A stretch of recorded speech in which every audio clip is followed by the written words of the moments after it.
Hello everyone, this is Dr. Jyoti Acharya, Department of Business Administration. Today we will discuss about environment analysis. आज हम वातावरण विश्लेषण के बारे में अध्ययन कर रहे हैं। पिछले लेक्चर में हमने व्यावसायिक वातावरण का अर्थ पढ़ा था और वातावरण के का वर्गीकरण के बारे में पढ़ा था, जैसे दो भागों में विभाजित करके अध्ययन किया था। वातावरण, बाहरी वातावरण, आंतरिक वातावरण।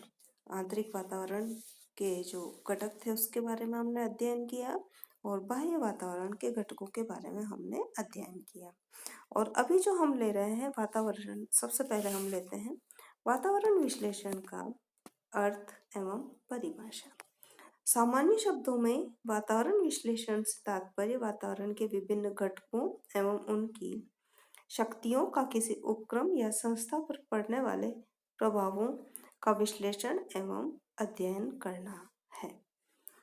इसके बारे में एक डेफिनेशन भी दी गई है, जैसे ग्लूएक ने डेफिनेशन दी है। वातावरण विश्लेषण एक ऐसी प्रक्रिया है जिसके द्वारा व्यूह रचनात्मक नियोजक कौन होते हैं, उद्यमी या प्रबंधक, अपने उपक्रम के लिए अवसरों एवं चुनौतियों का निर्धारण करने हेतु आर्थिक, सामाजिक, राजनीतिक, प्रौद्योगिकी, आपूर्तिकर्ता तथा बाजार परिस्थितियों पर निगरानी रखता है। ये एक डेफिनेशन है वातावरण विश्लेषण के बारे में जो ग्लूएक ने दी थी। और निष्कर्ष रूप में हम कह सकते हैं कि वातावरण विश्लेषण वह प्रक्रिया है जिसके अंतर्गत वातावरण के विभिन्न घटकों का विश्लेषण एवं अध्ययन कर यह ज्ञात करने का प्रयास किया जाता है कि वातावरण के कौन से घटक किस प्रकार एवं किस गति से परिवर्तित हो रहे हैं तथा वे किसी संस्था को अवसरों एवं चुनौतियों के रूप में किस प्रकार प्रभावित कर रहे हैं तथा भविष्य में प्रभावित कर सकते हैं। तो ये तो वातावरण विश्लेषण का अर्थ हो गया, डेफिनेशन हो गई और इसके बारे में संक्षेप में हमने अध्ययन किया। अब हम लेते हैं वातावरण विश्लेषण को प्रभावित करने वाले घटक। कौन कौन से घटक वातावरण विश्लेषण को प्रभावित करते हैं? Factors affecting environment analysis. वातावरण विश्लेषण को अनेक घटक प्रभावित करते हैं, उसमें कुछ इस प्रकार से हैं। फर्स्ट है संस्था का आकार।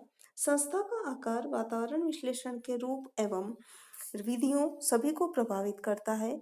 बड़ी संस्था बड़े बड़े उपक्रम एवं बड़ी जोखिमों युक्त परियोजनाएं संचालित करते हैं। फलतः उनके कार्यों को वातावरण के अनेक घटक एक साथ प्रभावित करते हैं। उन्हें उन सभी घटकों को समझना एवं समुचित प्रत्युत्तर देना आवश्यक होता है, किंतु छोटी संस्थाओं के साथ ऐसी कोई गंभीर स्थिति नहीं होती है। नेक्स्ट, व्यवसाय की प्रकृति। वातावरण का विश्लेषण संस्था की वर्तमान एवं भावी क्रियाओं से भी प्रभावित होता है। जिन संस्थाओं का कार्य साधारण प्रकृति का है और वे उसको विस्तार देना भी नहीं चाहती हैं, उन्हें अपने वातावरण के विश्लेषण में कोई विशेष कठिनाई नहीं आती है। इसके विपरीत जिनका व्यवसाय एवं उत्पाद जटिल होता है, उन्हें अपने वातावरण के विश्लेषण एवं निदान में बहुत कठिनाई आती है। नेक्स्ट, संस्था की आयु। एक पुरानी संस्था का व्यवसाय जमा हुआ होता है, उसमें प्रबंधक एवं कर्मचारी भी अनुभवी होते हैं, फलतः उन्हें अपने वातावरण का विश्लेषण करने एवं उसे समझने में कोई विशेष असुविधा नहीं होती है। इसके विपरीत किसी नई संस्था को अपने वातावरण का अध्ययन एवं विश्लेषण करने में कई कठिनाइयों का सामना करना पड़ता है। उन्हें बहुत ही व्यापक व्यवस्था करके वातावरण को समझना भी होता है। नेक्स्ट है भौगोलिक कार्यक्षेत्र। संस्था का भौगोलिक कार्यक्षेत्र जितना अधिक विस्तृत होता है, वातावरण के अध्ययन एवं विश्लेषण में अनेक कठिनाइयां आती हैं। उन्हें तो राष्ट्रीय ही नहीं अपितु अंतर्राष्ट्रीय वातावरण का भी अध्ययन करना पड़ता है, किंतु एक छोटी एवं स्थानीय संस्था को ऐसा कुछ नहीं करना पड़ता है। उसके सामने वातावरण की चुनौतियां भी सीमित ही होती है और वातावरण का विश्लेषण भी सीमित रूप में ही करना होता है। नेक्स्ट, प्रबंधकों की क्षमता। जो प्रबंधक पेशेवर एवं क्षमतावान होते हैं वे वातावरण के अध्ययन एवं विश्लेषण में गहरी रुचि लेते हैं। वे अपने निर्णय एवं ऐसे अध्ययनों के निष्कर्षों के आधार पर ही करना पसंद करते हैं। अन्यथा प्रकार के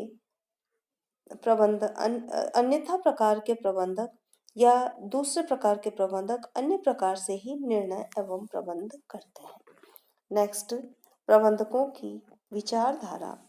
प्रबंधकों की विचारधारा भी वातावरण विश्लेषण के क्षेत्र एवं प्रक्रिया को प्रभावित करती है।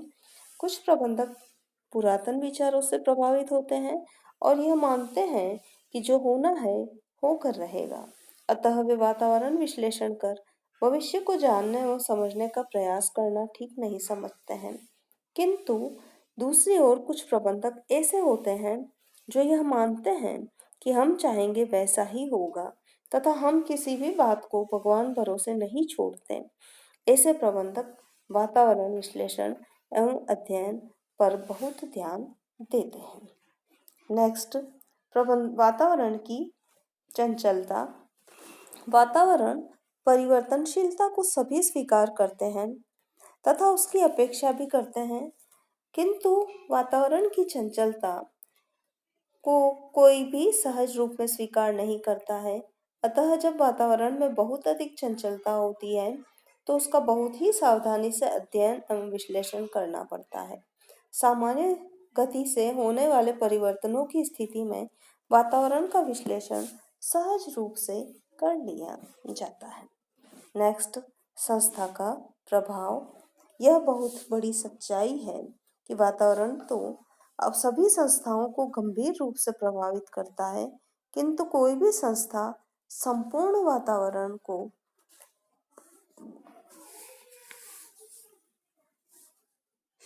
नगण्य रूप में ही प्रभावित करती है। किंतु इसका एक अपवाद यह है कि एक अकेली बहुत प्रभावी संस्था भी संपूर्ण वातावरण को बहुत बड़ी सीमा तक प्रभावित भी कर सकती है। अतः ऐसी बड़ी संस्था को वातावरण विश्लेषण एवं अध्ययन में बड़ी कठिनाई नहीं आती है। वह स्वयं वातावरण का निर्माण करती है तथा उसे दिशा दे सकती है, किंतु अल्प एवं मध्यम प्रभाव वाली संस्थाओं को वातावरण की हवा के साथ चलना होता है। अतः उन्हें वातावरण के अध्ययन पर ध्यान देना ही पड़ता है। तो ये थे वातावरण विश्लेषण को प्रभावित करने वाले घटक। आज का हमारा टॉपिक यही समाप्त होता है। Thank you.